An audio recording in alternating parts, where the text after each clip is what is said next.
বিশ্বাসই হচ্ছিল না সেদিন রাতে আমাদের বাসা থেকেই অরোরা দেখা যাচ্ছিল।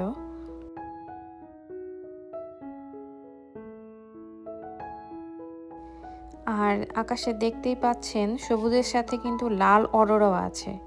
এই লাল অরোরা কিন্তু সবসময় দেখা যায় না।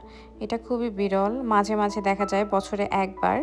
তাও আবার আপনাকে ক্যানাডা আসতে হবে এর জন্য। আপনারা জানেন কি অরোরা কেন তৈরি হয়? আসলে অরোরা হচ্ছে সূর্য থেকে চার্জযুক্ত কণাগুলো যখন বায়ুমণ্ডলে আঘাত করে, তখন এই অরোরা তৈরি হয়।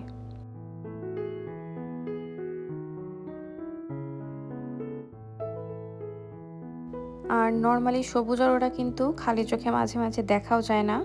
কিন্তু আজকের অরোরা ছিল জাস্ট অসাধারণ। আপনি খালি চোখেও দেখতে পারবেন, ইভেন অরোরার ডান্সও দেখতে পারবেন, এরা যে ডান্স করছে।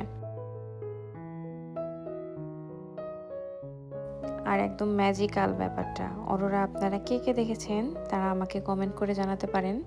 আর আপনার অনুভূতিটাও আমার সাথে শেয়ার করতে পারেন। আজকের মতো এতটুকুই।